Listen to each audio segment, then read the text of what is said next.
to Car Pros. My name is Ryan, and today we are continuing with part 9 of our how to build an LM7 5.3 liter at home. I'm doing this build series so you at home could take an LM7 5.3 liter V8, very common garden variety LS engine, and rebuild it yourself in your own garage using parts from our sponsor, SummitRacing.com. Summit Racing has sponsored this build. They aren't sending me any money, but they are sending me an absolute ton of super cool speed parts to bolt up to our LS. So what we're doing today is we are doing the entire Valvetrain, valve covers, and we're putting the intake manifold and throttle body on. It's a really exciting day because, in my opinion, this is when an engine really starts to look like an engine. It gets really exciting towards the end. I hope you watch the whole thing. So let's go ahead and jump right in. So what we're going to focus on today is aesthetics. You could paint it at any point. You could paint it as you're putting it together. You could paint each part individually and put it on.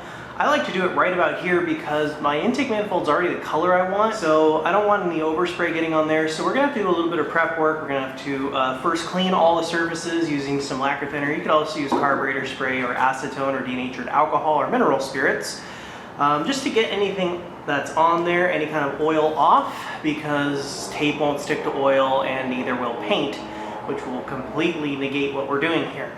So let's go ahead and start by wiping the whole thing down with some lacquer thinner. So after our engine has been degreased and taped up, basically you want to tape up anywhere that leads into the engine in any facet. I have some vacuum caps here to kind of protect the threads for the intake manifold. Obviously tape balled up the water inlets, taped over where the crankshaft dampener sits. I taped up my oil pan too to make sure we don't get any paint or primer on that. Just go around and double check it, make sure there's not any holes you might be forgetting about. The back side I'm not going to worry too much about, but I did tape up where the end of the crankshaft is. But this area in here, this doesn't have to be great because this is going to be bolted up to a transmission. You're really never going to see this inside area, so don't worry too much about it. And then on this side, here's some interesting points as well. Make sure you plug up where your crankshaft positioning sensor would go, and I also have a vacuum cap here for where the dipstick tube goes. So just go around, make sure you got every single spark plug hole filled in. You've taped over the exhaust outlets on the head, the intake ports, and where our oil pressure sender is going to go, where our camshaft positioning sensor is covered by our tape job for the valley plate. But everything looks good to go, so we're going to hit it with a couple coats of primer and then 1 or 2 coats of engine enamel, whatever it says on the bottle for instructions. And we're just going to follow the instructions on the self-etching primer and then the engine enamel itself. Link to both of those products are down below in the description. So here's what our final painted product looks like. I think it turned out absolutely incredible. I left this flange surface bare aluminum because I don't want any engine enamel between the exhaust headers and the head. And then of course we removed our tape balls for the spark plug wells, as well as all the tape balls that were in our sensor wells. We also removed the tape for the valley cover, and then we removed the tape for the crank sensor. I forgot to remove that for the dip tube. There we go, perfect. This cap worked well. These little caps are nice to have, especially for this kind of application, but this thing looks absolutely incredible. I'm very happy with how it turned out. So now we can put the Valvetrain together. All right, so we're putting our Valvetrain together. The first thing we need to go over is our push rods. We got these from Summit Racing. They sent these on over. Here's our part number. Link down below in the description to these great push rods. I want to mention that they are a little bit stronger than your stock push rod, but they are the same length. They are a one-piece push rod, which is what you're looking for. I really don't like using push rods with multiple pieces on it that have like a cup that, you know, articulates. I really don't like that because they can break fairly easily. These one piece are a stronger option to go, but before we put them in the engine, let's go ahead and give them a nice cleaning because we don't know what's down inside the hole here from manufacturing. There could be little metal chips we're not aware of, and that's exactly what you want to keep out of your Valvetrain. So we can go ahead and grab some carburetor spray and spray it down inside the well. There we go, very cool. We can get the outside a cleaning as well. Wipe that down with a clean terry towel. And then we're gonna grab some compressed air and blow it through that well. Just to make sure there's absolutely nothing there. We're gonna do that for all 16 push rods. All right, so what we're gonna do is replace all our push rods, all 16 of them, because they're gonna basically tell us where the lifters are, because on an LS, unlike the big lock we did before, well, there's engine in the way, so you can't see what the lifters are doing. So what we're gonna do is take our cleaned push rod, we're gonna dip it in some of this Permatex Ultra Slick, and we're just gonna put it in the well. And it might get caught like it is right now. It's actually on the lifter retainer, so you kind of have to fish around a little bit until it goes fully down onto the lifter itself. You'll be able to feel it. So go ahead and do that for all 16. Here we go. We can actually see that this lifter is a little bit higher than this one. You can see that. So that's how basically we're going to be able to tell what our lifters are doing. So when we are putting our rocker arms on, we're going to need to rotate the engine over, and what we're going to do is just put the harmonic balancer bolt in the end of the crank snout, grab a 24mm socket, and we're just going to rotate it like this. It turns very, very easily, and that's going to rotate the engine over so we can set our rocker arms up on our cylinder heads. So the way we're going to do this is we're going to rotate the engine over so we are past the intake and exhaust valves opening and closing, basically, so that way we are past the overlap, so it's impossible to torque it down like that. And then also the piston is going to be down and away from the valves when we're putting the rocker arms on, because the lifters are still full of oil from earlier. We don't want the valve to go past its travel for that. So what we're going to do is you're going to have to put some pressure on the push rods here while you turn the engine. You can see my middle finger is going up. Middle finger going down, pointer finger coming up. Pointer finger going back down. Now the pointer finger is completely down. What we can do is turn the engine about 1/8 more, so we know that there is no, basically there's going to be no rocker arm tension on the intake and exhaust, and the piston is down and away from the valves. So now we're over here at number 1 spark plug well, and I'm shining a flashlight in there, and you can see that it's just dark, which is good because that means there's no piston there. I can see in real life that further down in there is the piston, so now we know that the valve has 0 chance of hitting it once we're putting our rocker arms on, because again, that lifter is full of hydraulic fluid and it might tighten down further than it normally would. So we have our roller rocker here, sponsored by Summit Racing. They sent these on over, link down below in the description.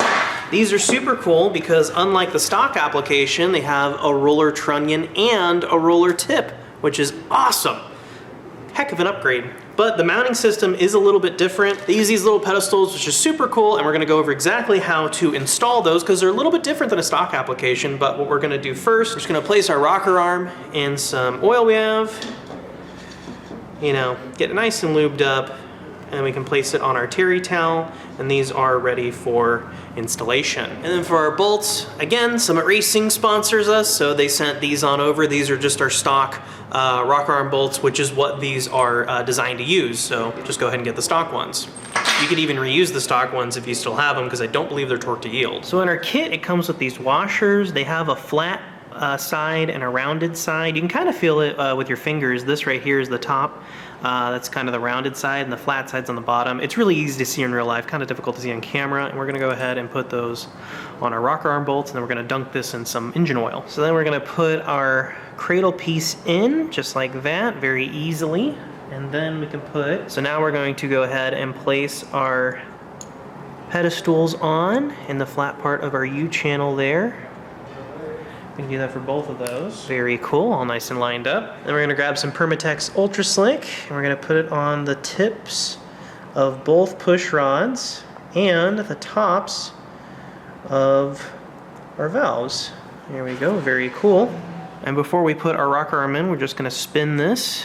We're gonna spin the push rod with our fingers to make sure it's completely concentric with our lifter. Now we're gonna replace our rocker arms. Now on the rocker arms, there's two, it can completely 360 on you, so be careful when you're doing this because you want the round part of the trunnion, not the flat part, but the round part of the trunnion to interface with our cradles, just like that. I'm gonna take our dunked in oil bolts here, a rocker arm bolt, and we're just gonna put them in finger tight for right now while I go get the other one. So what we're gonna do is grab our 8mm socket loaded with no tool. We're just gonna do this finger tight. We're gonna kind of jiggle it around a little bit, give it some movement.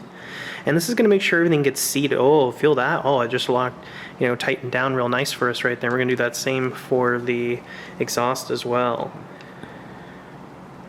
Very good. So now that these are finger tight, what we can do is grab a ratchet and we're gonna tighten them down, and we're gonna keep track of how long it takes to tighten. Where the sweet spot is 1/4 turn to 3/4 turn. If it is already tight and you can't go anymore, well, something's wrong in the geometry of the valve train. Now, if it goes beyond 3/4 turn, then again, something's wrong. So your sweet spot is right at 1/4 to 3/4 turn.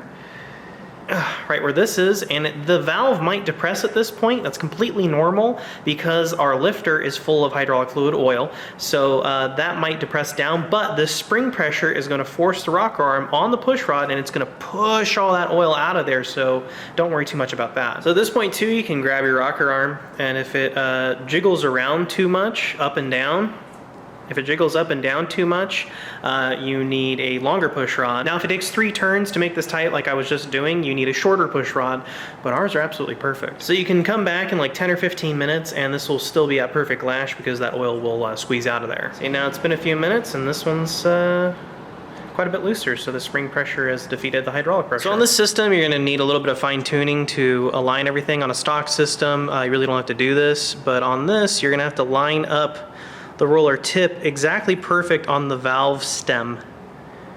Just like that before you tighten it down. Okay, we're gonna tighten that down. There we go. That was perfect. It's about half turn. Perfect, that half turn. Now we have our torque wrench loaded to 22 foot-pounds, and we can go ahead and torque these bad boys down.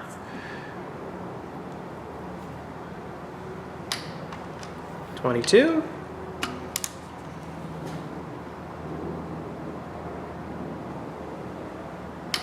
And 22. Now the cool thing is, all the cylinders are exactly the same, so just do what we did on number 1 for 2 through 8. So now we've got all of our Valvetrain together, all our rocker arms are on, and what I'm gonna do is just spin the engine from the front, and you can kind of see the Valvetrain working, which is always fun.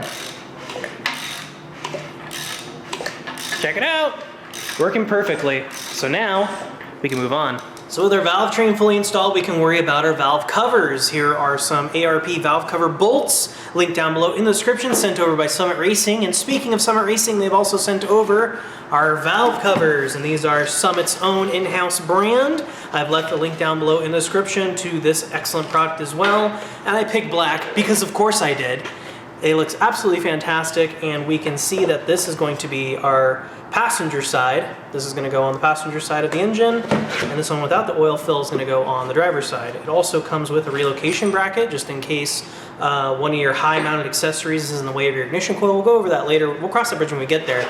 And then it also came with a set of gaskets as well. So you can use these, or you can get this kit from Felpro, which also has the seals for the valve cover bolts and your valve cover gaskets. A link down below in the description to this as well. Like if you were using a stock application, this is what you'd buy. So before we put our gasket on, we're gonna go ahead and put on these gaskets. They're little seals that hold the bolts to the valve cover. Now, you put the seal in first. They're part of that Felpro kit I showed earlier. And then we're gonna grab our ARP bolt, and they have a chamfer.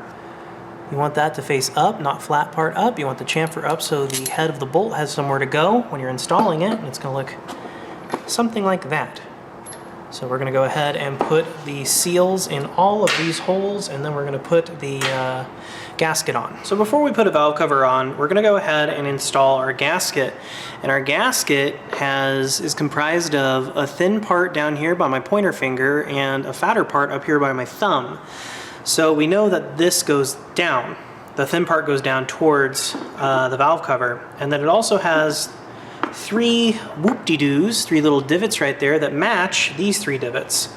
So you can line those up, put the thin part down into the groove of the valve cover, and then just feed the gasket into there. just like that, and it's ready for the engine. So if you're having a problem with this staying in place when you're flipping it over to put it on your engine, go ahead and use a little bit of contact cement here and there to make it stick in its home. But ours is actually doing okay. When I flip it over, it stays in its home, so this is ready for the engine. We've cleaned this mating surface here with some carburetor spray and some terry towels. Now we can put on our gasketed valve cover very gingerly, making sure we don't disturb the gasket. And then we can slink our bolts in. So it's gonna take a little bit of finagling, but eventually you find the correct threads for your valve cover bolts. Might take you a minute or two. We're just gonna put them in finger tight for right now. So what we're gonna do is take an 8mm 12 point. I only have a wrench. I would like a socket, but the smallest 8mm 12 point I have is a wrench, not a socket. So we're gonna start in the middle. We're just going to do very snug pass, or very lightly snug passes first. We want to tighten this down as evenly as we can.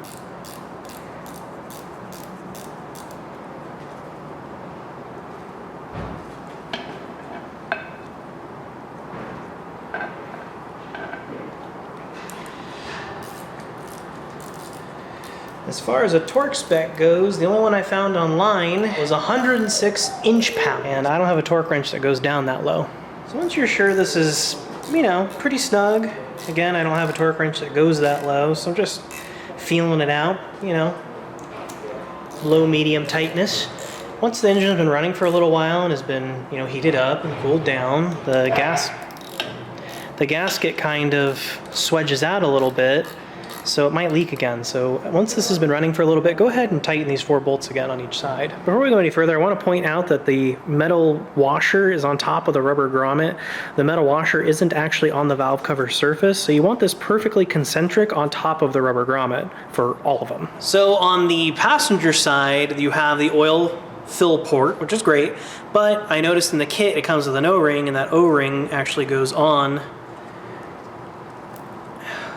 this plug here before you can install it, or else it'll just leak because it's aluminum on aluminum. It needs some sort of seal there, just like that, so that's nice and sealed, and then we can replace, or we can put our grommets in like we did on the other, and then we can install this as well. So before we move on to our fancy pants Valley pan, I want to show off our stock one. This came off of our stock build when we were taking it apart, and it has these holes in there for the NOx sensors. If you are doing a stock rebuild, you need this type of Valley cover. You could recondition this and paint it, make it look a lot nicer, but you need this because it has the wells for the NOx sensors. We are not putting this engine in an emissions controlled vehicle. It won't have the ability to have a NOx sensor, so we don't need it. It might be a little hard to see on camera, but we are starting with our Lifter Valley cover made by ICT. This company is absolutely amazing, made right here in the United States, sent over by Summit Racing. There is a link down below in the description to this exact part we're using here today. It is all machined aluminum and looks incredible. We're not going to paint it, we're going to leave it exactly how it is. And what's really cool about this particular part is it comes with our gasket. Check that out. Super cool. Love the machine work on here. Like I said, made in the United States, always appealing. And it comes with installation instructions, which is always helpful. And it also comes with countersunk fasteners with Allen heads. So with that out of the way, let's go ahead and install this. Before we get started, I'm going to go ahead and spray some carburetor spray on a terry towel, and I'm just going to go around our mating surface here. Make sure this is nice and clean for us so we can install it. So we can go ahead and replace our gasket here. Just watch the seal on the back to make sure you have this on correctly, because if you put it on the other way, it might be a little tricky to see, but that would be wrong and it would leak everywhere, so make sure it's on like this. Then we can take our nice plate here and place that down straight and true, and then grab some bolts. Just going to get them started with my fingers first, and then we can turn to like an Allen handle or something.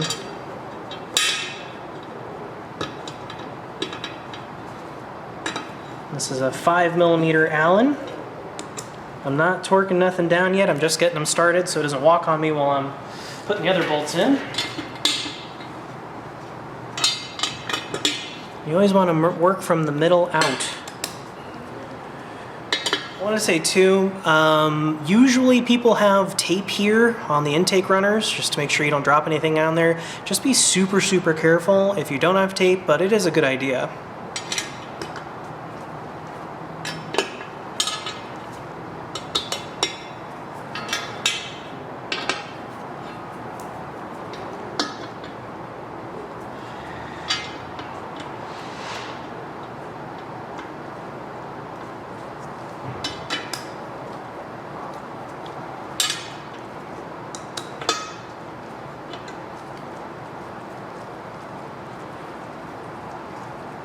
Now all the fasteners are installed. The only torque specification I could find is like 106 inch-pounds. Again, I don't have a torque wrench that goes quite that low. So I'm just gonna use my T-handle here. And I'm gonna go in stages, so I'm just gonna work from the middle out.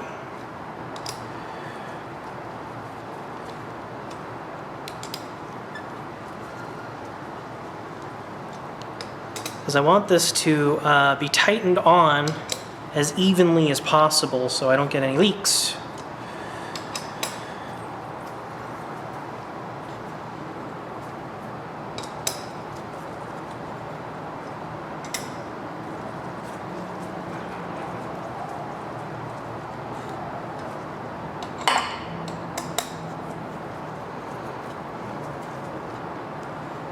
And then I'm going to go over it again in the exact same sequence to make sure everything is nice and torqued down. See, that one loosened a little bit. And you might want to go over it a third time as well.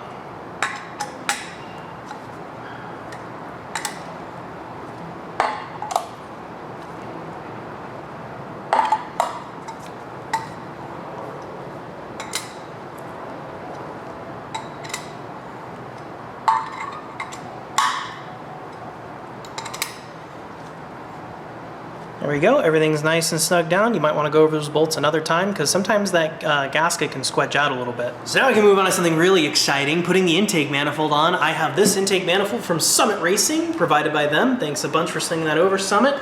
And the part number is down below and a link in the description, so you can check that out at your convenience. Oh yeah.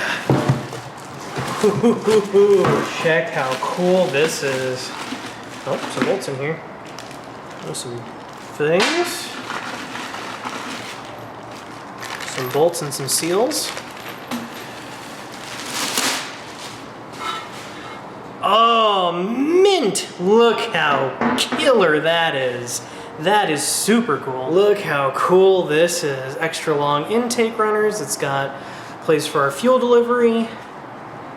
It's got some ports on the bottom of it. Throttle plate. Mounting surface. This is cool and pretty darn light actually. Look at those welds. Yeah, this is cool. Compared to, so here are your two basic options. This is our stock original unit made of plastic, boo plastic. Our nice performance option from Summit, made of metal, yay metal, and you can see that it's significantly lower. This is gonna get underneath more hoods than that is, which is why the car plastic intake is much shorter, but this looks like it fit under anything, so I'm excited to put it on. So I want to mention too that the intake on my right has more intake velocity, so it's better for low end, where this is probably better for high end because the intake runner is just a little bit shorter. So before we can get too ahead of ourselves, we're gonna have to put our gaskets into our intake manifold before we get started. And it doesn't matter you know, what orientation because they're exactly the same. You just want to push those in using your thumbs, and the little perforations on the sides of it are going to hold it in place for us, which is super helpful, just like that. So do that for all 8 of the intake runners. And none of these need any kind of gasket sealer or lubrication. These go on dry. Now I've put some plumber's tape on these barb fittings here. We can just go ahead and install all of those. And 14. Don't really have a torque spec for you, just snug is good. Like that. What I'm doing, just for my own brain, is I'm putting them in descending size order, so the biggest is on my left and the smallest is on my right. Don't have to do it that way, it's just the way I'm doing it.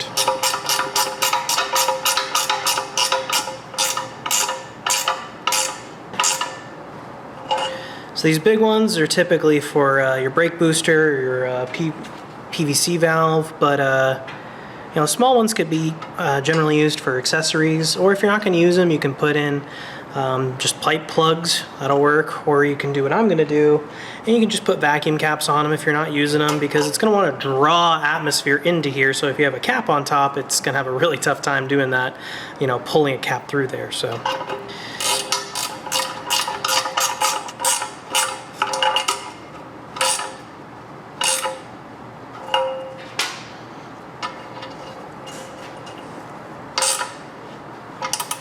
And there we go.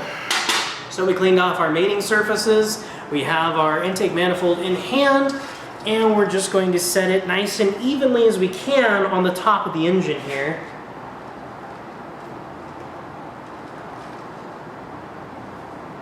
Oh yeah, that looks cool. So before I go get any bolts, I'm just gonna line up the bolt holes to make it a little easier for me. That's something you can just eyeball. Like that. So I'm going to put these bolts into the intake manifold, into the head, but just remember I'm not tightening anything down yet. I'm just taking the slack out so I can tighten everything down later. And both sides are exactly the same, so don't worry too much about that. And we're going to use those Allen bolts with the lock washers they came with. So we want to do this, even taking the slack out of the bolts, we're going to do this evenly, so we're just going to work from the middle and go, you know, around, kind of like we did the valley cover plate.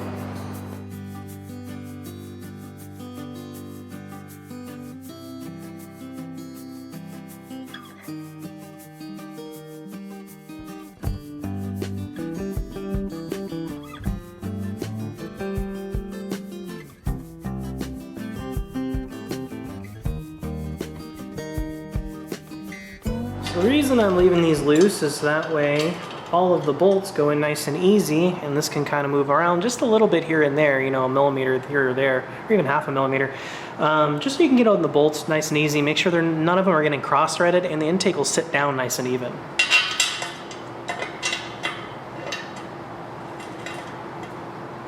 Alright, so now the bolts are in nice and loose. I've just taken the slack out of them. Now I can grab my torque spec and torque sequence. So two things. I've taped up where the fuel injector rail goes. The fuel injector is into the intake manifold so nothing can fall down there. That'd be unfun real quick. And then I've also printed out this really helpful sheet that shows you our torque specification and our torque sequence. So we can start with number 1 here, and our first torque figure is 44 inch-pounds, which I do not have a torque wrench that goes down that low. So I'm just gonna do wrist tight with my very, very small ratchet here for my first pass.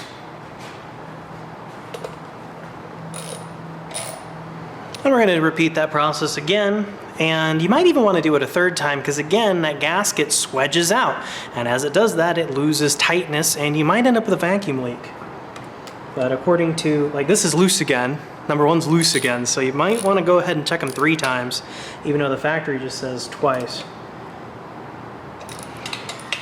And there is number 10. So we've just tightened our intake manifold down, and I wanted to go ahead and say that once this engine's been running for a little while, just like the valve covers, go ahead and recheck these bolts again. So here is our throttle body sent over by Summit Racing, because we are of course sponsored by Summit Racing. Thank you so much, Summit, for sending this on over. The part number is SUM-227100B. I have a link down below in the description to this exact product you can buy and put on your own hot rod at home. So now we can move on to our throttle bodies. This is our Summit Racing branded one. It's 92 millimeters in diameter. It is, as you can see, considerably larger than the stock unit. It also doesn't have a coolant pass-through, but that's okay. You don't need that in high horsepower hot rodding. And I like that this bolts on with 4 fasteners instead of just 3 on the stock unit. And it has spots for your IAC and your throttle positioning sensor, which we'll get to in a later video. So it installs with this O-ring that came with our intake manifold, so this needs actually to go into the intake manifold first in a little groove. Before we put the throttle body on, you can kind of see in there and look at the intake runners.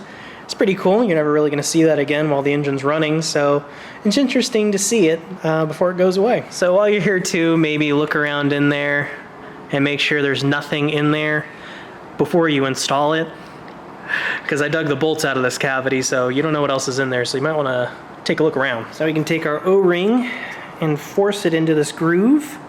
This is what's going to seal our throttle body to our intake manifold. It's pretty easy. You can just use your thumb and go around. It might fight you a little bit, so just massage it in there. Use your thumbs and really get it in that groove. So now we can install our throttle body, and I'm going to do that by pre-installing one of the bolts and using a T handle on there, and I'm just going to get the threads started like that, making sure it can't just like flop around. And of course I'm going to go in an X pattern, so I'm going to go in the bottom left now.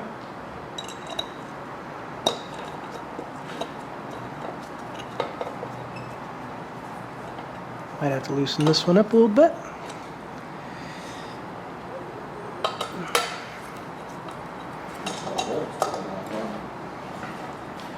So I'm going to put these on in an X pattern. And I'm not tightening anything down yet.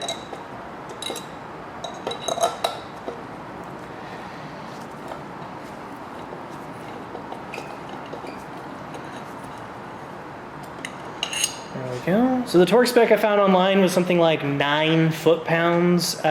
Just snug with a T handle is probably going to be fine. Just do it in X pattern so the thing sits down evenly.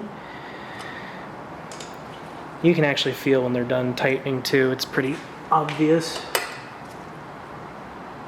There we go. Go over here. Gonna make one more X pass.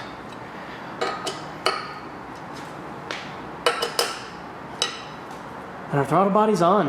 And this last part of this video is optional, but we are of course sponsored by Summit Racing, and we have to give props where they're due. This build would be absolutely impossible without them and their amazing support. So go support Summit Racing. And of course, at the end of your workday, go ahead and get your engine bag and protect your investment. Link down below in the description to this exact bag.